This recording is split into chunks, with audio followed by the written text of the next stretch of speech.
And now we have our second speaker, Simone, will be talking about learning recommendations from user actions in the item poor insurance domain.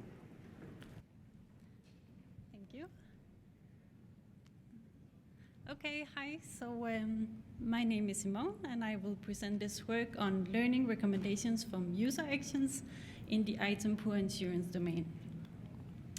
And the work focuses on the domain that deals with insurances for individuals. In this domain, the items to be recommended are insurance products, such as car insurance, house insurance, and accident insurance, or additional coverages like road assistance for car insurance or chewing injury for accident insurance. And the objective of a recommender system in this domain is to help customers continuously adjust their insurances to suit their needs. The insurance domain has some special characteristics. First of all, customers have dynamic needs of insurance products rather than static preferences, as they are closely connected to life events like marriage, birth of child, changing job, etc. Furthermore, the insurance domain is data sparse because of few different items to purchase, and because insurance products typically are bought to be used for a long time.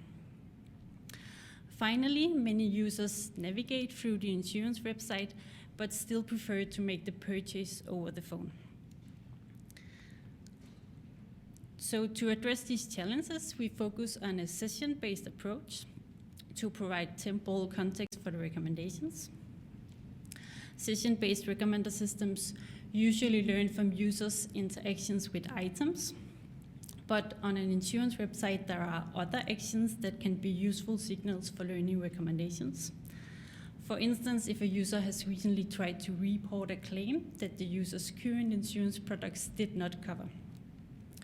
For that reason, we learn from several types of user actions that are not always associated with items.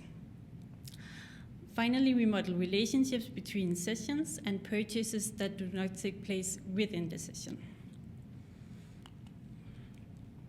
Our approach differs from related work in the insurance domain, where state-of-the-art is to categorize the users based on insurance portfolios, that is what insurance products the user currently has, and demographic characteristics, then make recommendations within these categories. It also differs from the traditional session-based task, that is to predict the next item the user is going to interact with for every step within the user's ongoing session. A user session is a sequence of actions on the website, and we represent an action by a triplet of action section, action object, and action type. For instance, a user can interact with the employment object at the personal account section by starting it, then changing it, or the user can interact with the accident insurance object at the claims reporting section by starting it, and so forth. Then we formalize the problem as such. The task is to learn a function for estimating the probability that a user will buy each item after the user's last session, where this function is based on the user's multiple past sessions. We do not include all historical sessions of a user, as we assume that only recent sessions are relevant for the current task. We use an inactivity threshold to define recent sessions and say that two sessions belong to the same task if there's no longer than this threshold between them. And we estimate the threshold from data. Our proposed model is a recurrent neural network with a single gated recurrent unit layer that takes as input the ordered sequence of a user's recent sessions and predict what item the user will buy after the last time step. We call it a cross-sessions recommendation model and propose different ways of passing the sessions through the recurrent neural network. In cross-sessions encode, We encode a session by aggregating the actions with a maximum pooling operation. Then the sequence of encoded sessions is passed through the recurrent neural network. In cross-sessions concat, we concatenate all recent sessions of a user into a single session. Then the actions are directly passed as input to the recurrent neural network. Finally, cross-sessions automatically learns encoding of sessions with an autoencoder. Then the auto-encoded sessions are passed through the recurrent neural network. We perform experiments on a real-world dataset from the insurance domain. As you see, there are few purchases compared to the number of users, while there are quite a few more sessions. We use standard ranking measures for evaluation. That is hit rate, precision, recall, mean reciprocal rank, mean average precision. And we use a cutoff threshold of 3 because the user will be recommended up to 3 items on the user interface. Also, the total number of items is only 16, so high cutoffs like 10 will not inform the actual quality of the recommender system. We compare our model against baselines from previous work in the insurance domain. SVD uses singular value decomposition on insurance portfolio data, and demographic is a feed-forward neural network using insurance portfolios together with demographic data.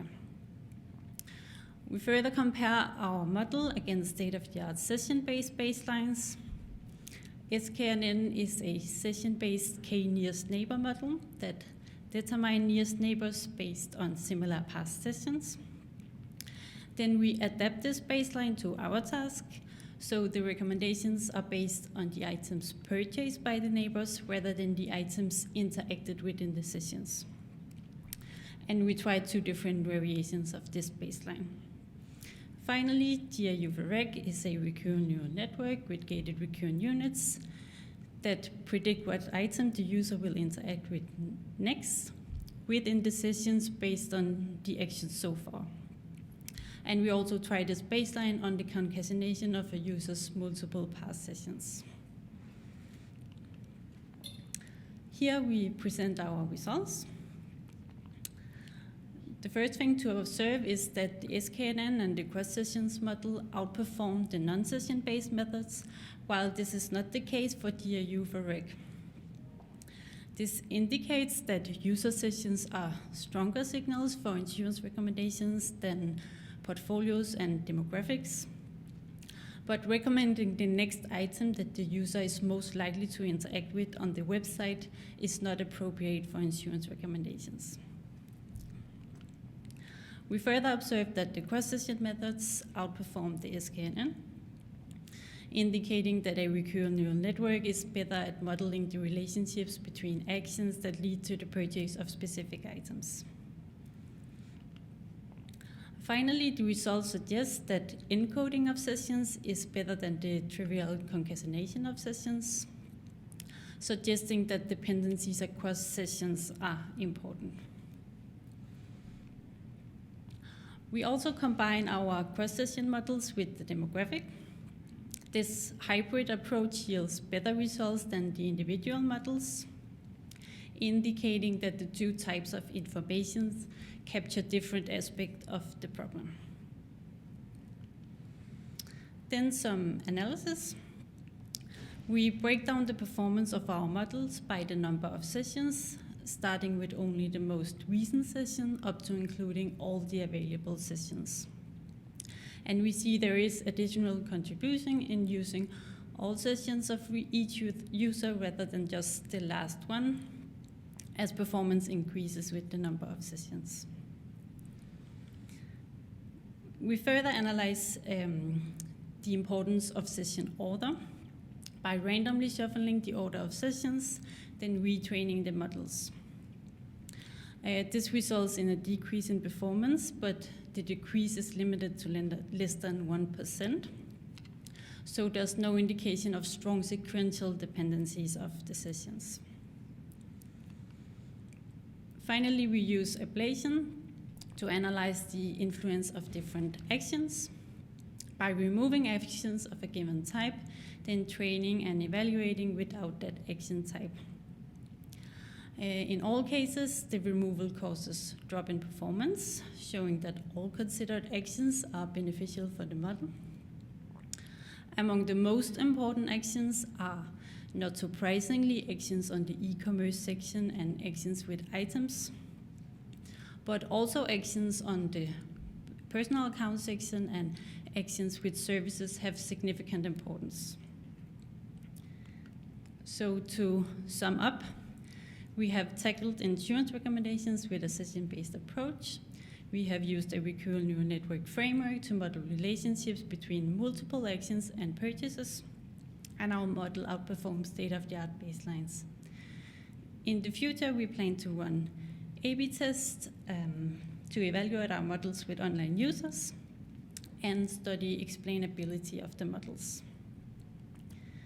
So thank you for listening, and I will be happy to answer any questions.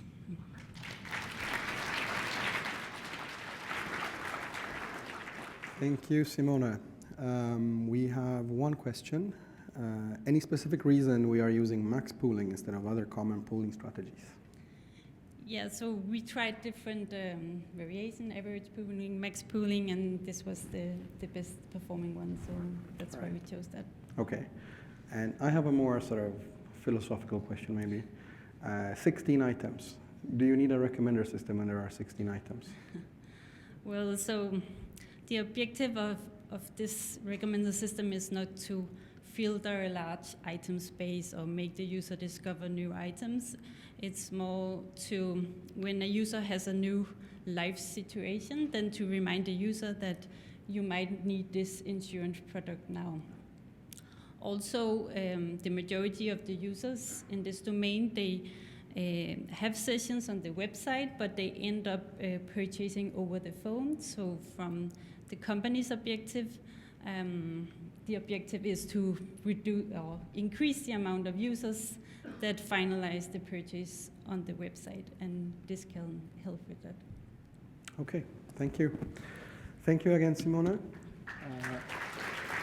Before